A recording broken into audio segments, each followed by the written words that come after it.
Hi guys, welcome to the government services YouTube channel. आज हम फिर चैप्टर 7 एफएसएसए एक्ट का कंटिन्यू कर रहे हैं। Since I already told you कि ये चैप्टर काफ़ी लेंदी है, so lengthy as well as important. So आज हम फिर इसको कंटिन्यू करेंगे। Chapter 7 that is enforcement of the FSSA act 2006। So today will be covering section 39। So अभी प्रीवियसली हमने प्रीवियस सेक्शन में हमने फूड सेफ्टी ऑफिसर्स की पावर्स के बारे में यहाँ पे रीड किया था। सो आज हम बात करेंगे section 39 that is liability of food safety officer in certain cases. As you have seen in my previous video कि food safety officer enjoys many powers. उसके पास काफ़ी पावर रहती है जब वो फील्ड पे रहेगा, इन्वेस्टिगेशन करेगा, इंस्पेक्शन करेगा, सैंपल कलेक्ट करेगा।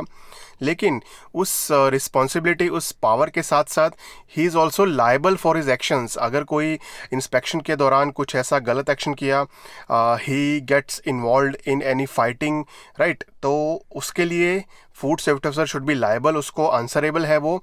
सो देखते हैं इस एक्ट में सेक्शन 39 में लाइबिलिटीज़ के बारे में क्या कहा गया है फूड सेफ्टी ऑफिसर की। सो ध्यान से सुनेगा।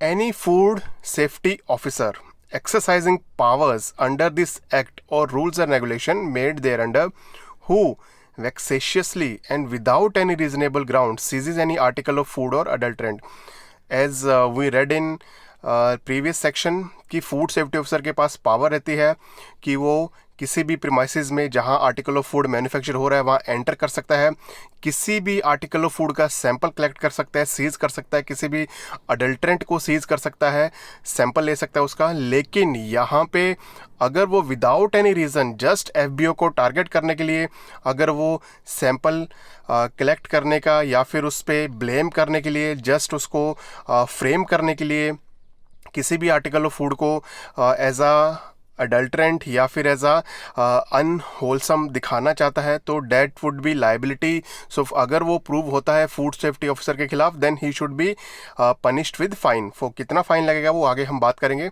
सो B point, commits any other act to the injury of any person without having reason to believe that such an act is necessary for the execution of his duty shall be guilty of an offence under this act and shall be liable to a penalty which may be extended to 1 lakh rupees। yes, so B point में अगर आप देखिए, अगर अपने powers को enjoy करते हुए means when he is on the field, जब वो इन्वेस्टिगेशन कर रहे हैं, इंस्पेक्शन कर रहे हैं, सैम्पलिंग कर रहे हैं, he causes injury to any person means he gets involved in fight.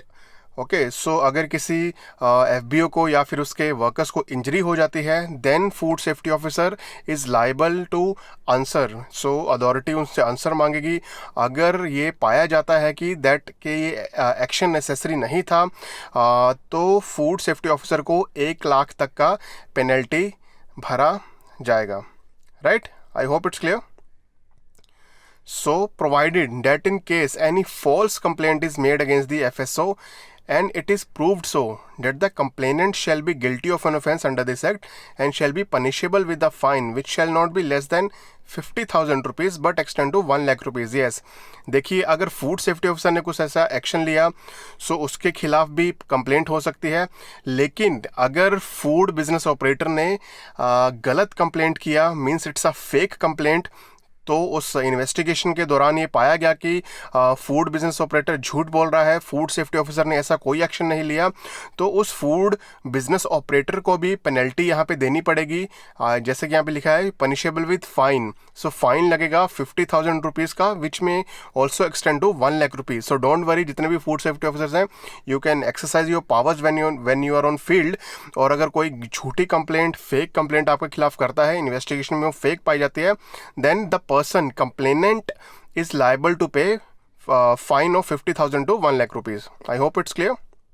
Right, so ये थी लाइबिलिटीज़। सो अब हम सेक्शन 40 कवर करेंगे, that is purchaser may have food analysed. Yes, this is also very important topic. अगर आप देखोगे कि mostly food safety officer ही ऐसा ऑफिसर रहता है या फिर ऐसा पर्सन रहता है जो किसी भी आर्टिकल ऑफ फूड को सीज करके उसकी सैम्पलिंग करके लैब के लिए एनालिसिस में भेज सकता है। लेकिन यहाँ पे परचेजर मीन्स कंज्यूमर, सो जितने भी कॉमन पीपल हैं, जितने भी आर्टिकल ऑफ फूड मार्केट में जाके परचेज करते हैं, सो वो भी अपने आर्टिकल ऑफ फूड को एनालाइज करवा सकते हैं। सो देखते हैं कि एक्ट में क्या प्रोविजंस हैं उनके लिए। So first point, nothing contained in this act shall be held to prevent a purchaser of any article of food other than the FSO from having such article analyzed by food analyst on the payment of such fee and receiving from the food analyst a report of his analysis within such period as may be specified by regulations. So कोई भी purchaser means आप हो, आप market में जाके कोई भी article purchase करते हो, आप उसको एनालाइज करवाना चाहते हो तो आप बेशक करवा सकते हैं। फूड सेफ्टी ऑफिसर करवाते हैं, लेकिन फूड सेफ्टी ऑफिसर के बाद जो आर्टिकल ऑफ फूड परचेज कर सकता है डेट इज़ कोई भी कॉमन पब्लिक से कोई भी कंज्यूमर परचेज करके आर्टिकल ऑफ फूड एनालिसिस के लिए लैब में भेज सकता है, राइट। सो और उसको रिपोर्ट दी जाएगी। अगर वो हम नेक्स्ट स्लाइड में देखते हैं कि क्या क्या फर्दर प्रोविजंस है इसके आगे। So provided that such purchaser shall inform the FBO at a time of purchase of his intention to have such article so analysed. लेकिन परचेजर को ये आर्टिकल एनालाइज करवाने के लिए, इसकी एनालिसिस करवाने के लिए, लैब रिपोर्ट लेने के लिए पहले जिस भी वेंडर से वो आर्टिकल ऑफ फूड परचेज कर रहा है उसको इन्फॉर्म करना पड़ेगा अपनी इंटेंशन का, मीन्स उसको इन्फॉर्म करना पड़ेगा कि मैं आपका ये आर्टिकल ऑफ फूड एनालाइज करवाने वाला हूँ।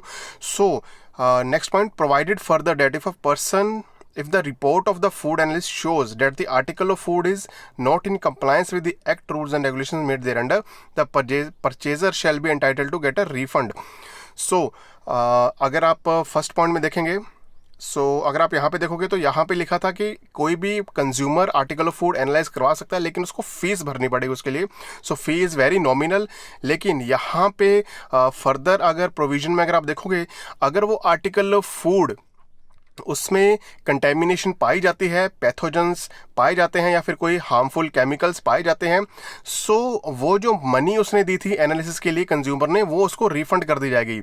सो ये कुछ प्रोविजंस हैं, ये आप भी ध्यान में रखिएगा। आप अपने फ्रेंड्स को, आप अपने जानने वालों को, स्पेशली अपनी मदर्स को आप बता सकते हैं जो कि किचन का पूरा सामान लेके आते हैं। So if she finds any article of food to be unsafe then definitely they can send it for analysis और रिपोर्ट लेके, अगर रिपोर्ट में वाकई में ही वो फूड इज़ नॉन कंप्लायंट तो उस एफबीओ के खिलाफ एक्शन लिया जाएगा, राइट। सो ये एग्ज़ाम की यही ब्यूटी है कि आप इसको रियल लाइफ में भी अप्लाई कर सकते हो। इसको अगर आप एज अ एग्ज़ाम लेंगे तो that would be really bad, but आप इसको एज ऐसा नॉलेज लीजिए, बिकॉज ये नॉलेज आप अपनी रियल लाइफ में भी अप्लाई कर सकते हैं, because these are everyday things, right. So next point देखते हैं। In case the food analyst finds the sample in contravention of the provision of this act rules and regulations made thereunder, the food analyst shall forward the report to the DO to follow the procedure laid down in section 42 for prosecution. Yes, अगर किसी article of food किसी purchaser ने market से खरीद के analysis के लिए भेजा, एनालिसिस जब फूड एनालिस्ट ने उसकी एनालिसिस की तो वो आर्टिकल होलसम नहीं था, इट हैड कंटेमिनेशन, तो फिर फूड एनालिस्ट अपनी रिपोर्ट की कॉपी डीओ को भेजेगा। फिर DO depending on the quantity of the contaminants और डिपेंडिंग ऑन द वो कितना हार्मफुल है उसके बेसिस पे फर्दर प्रोसिक्यूशन लॉन्च करेगा अंडर 42 सेक्शन 42। सो प्रोसिक्यूशन के बारे में हम पढ़ेंगे सेक्शन 42 में, डोंट वरी, नेक्स्ट स्लाइड में हम कवर करेंगे फर्दर। या so thank you guys, I hope this is clear. So ये थे कुछ परचेजर्स के पास जो पावर्स रहती हैं। So definitely you are consumer, I am consumer, everyone is a consumer, so even FSSAI act has given us the powers, so definitely we can do that. So guys thank you so much. Video पसंद है तो like कीजिए। So मिलेंगे next video में। Thank you guys, take care.